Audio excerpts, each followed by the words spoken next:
Last question. No, it's a pretty easy question. We get it all the time. General thing. I mean, So let me kind of break it down a little bit before that, so that I can explain that, right? Totally. So you see, like a human being, we have a body. Yeah. But then you also have like what people nowadays say there's like a spark, right?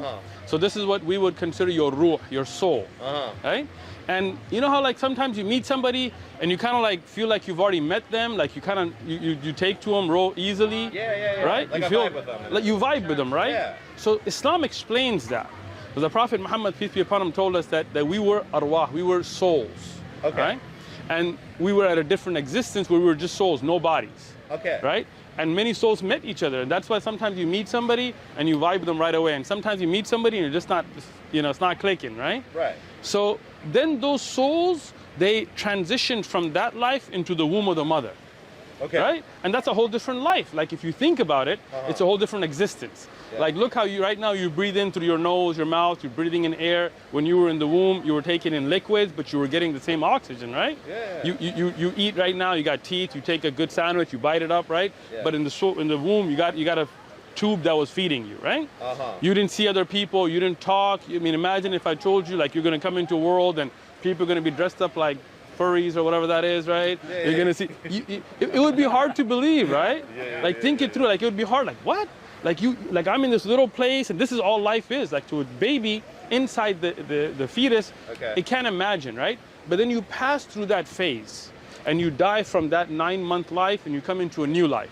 And in this life, the existence is all different. Like you walk around, you wear clothes, like, you know, can't imagine describing clothes to a fetus, right? Right. And then this life lasts however long, 10 years, 20 years, 30, 100, whatever, right? That's your lifespan. Then you die from this life, right? And that connection between that soul and the body disconnects. Like, have you ever seen a dead body? At a funeral, maybe? Something like that. Hopefully not something that you... all right, on no, TV. No details, it's all right. Exactly. Right? But if you see it in real life, right? Like I had a friend that got shot in high school and I saw his dead body. And he's got everything. Like he's got eyes, he's got hair, he's got a face. But you can tell from looking at him that spark's gone. That ruh, that soul is disconnected, right? So it's like a robot when you turn it off, you know, it just stops, right? So this is that soul that's taken out, right? And then we enter into a new level of existence called barzakh. I'm going to explain it, but I'm just giving you terms, right? This is the life in the grave, right? This is a time where you will have a totally different level of existence. The way we interact is not going to be there, right? And this is kind of a waiting period. And as we know, everything then comes to an end, right? All of the prophets that were sent, from Abraham to Moses to Jesus to Muhammad, we believe in all of them, we love all of them. They told us that, look, this life is temporary, this world is temporary, right? This will end, and then there'll be a judgment. Everybody will be brought to account for what they did. Nobody's gonna get away with anything, right? God is just. I mean, he's not gonna, like, you know, you murder and things, and just because the cops don't catch you, you think you got away? Nah, right? After that judgment, then you will have your final destinations, right?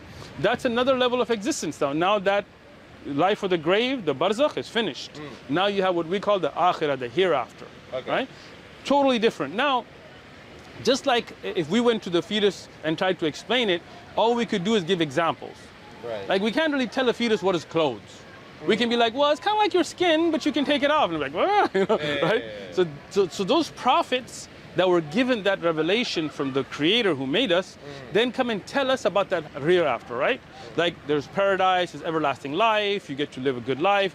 Christians have different ideas. Well, I'm telling you from Islam, like we don't believe you're going to be sitting on clouds playing harps or whatever weird stuff you see on TV. We don't believe the devil runs hell. Like that, those are all Christian ideas. In Islam, we believe in heaven. It is a beautiful place, a place that the Quran tells us and the Prophet Muhammad, peace be upon him, told us is so beautiful that you can't imagine, right?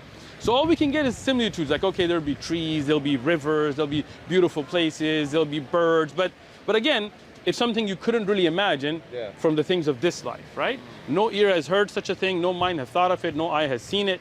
But these are things that are given examples of. You will be with your family, you will have spouses, you will have everlasting life, you will be good looking, you will not have disease. Like those things are the tests of this world, right? And then there is the hell, which is like a place of punishment, right? We don't think of it like the cartoon hell where like devils sitting with a pitchfork, like not like that. Like there's cold, hot, whatever. Even the fire is not, we don't take it to be like the fire of this world. It's much worse than that, right? But it's a place you don't want to go, right? So this is why our Creator didn't just leave us, right? Like anything you have in this world, if you manufacture it, you're gonna wanna make sure people use it right? Like I'm sure you got cell phones, right? Yeah. So when you buy a Samsung or an Apple or maybe a Nokia, whatever, if you're old school, right? You get it, it comes with a little user manual. Why? Because otherwise somebody could buy it and be like, I'm gonna put it in the microwave and see what happens, right? So the manufacturer knows best, yo, don't put it on, like old Apple phones, they always had a warning, don't let water get to it. Because water was the kryptonite of Apple phones, right? And then they started to get, you know, better and better, and they were like, okay, you can take it to this much and not this much, right? So the manufacturer knows best how the creation or the product should be used, right?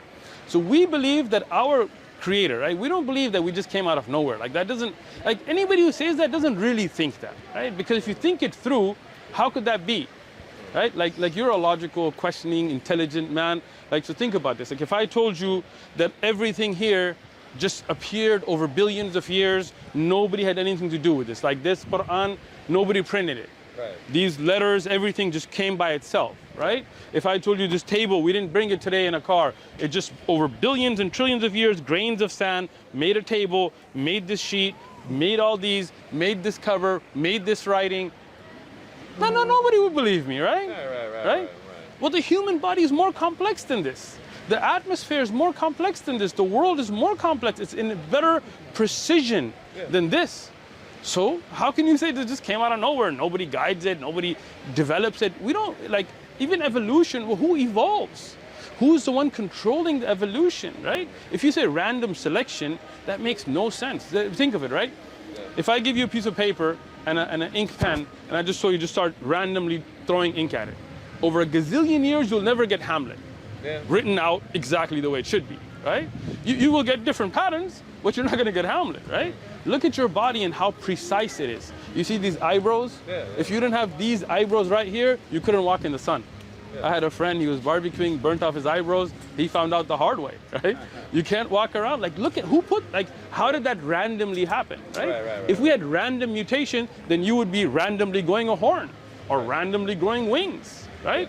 Why is it that you always get exactly what you need? Like, even if you look at intelligent selection, you have to have something to select from it, right? You know the minimum gene concept?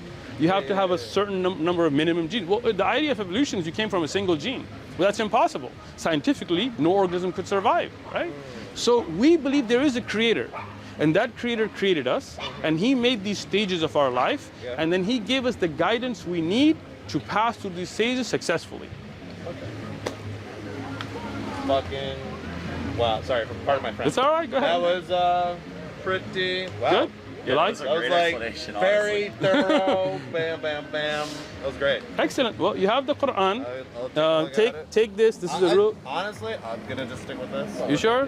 Good one. No, I'm gonna stick with this. Good. Go for it. Hey, the Quran is the source. Thank you so much. Appreciate it. Thank you so much. Thank you. Nice talking to you guys. If you have. That was one of the reasons I became Muslim. I was like, wow, like, it explains it so clear in detail. Like, wow. Yeah. I want to. I'll tell you what. And if you have questions after reading, come on back. We're here. Hey. All right. Have a good day. So much, Thank you. Thanks. Okay. Well, this is.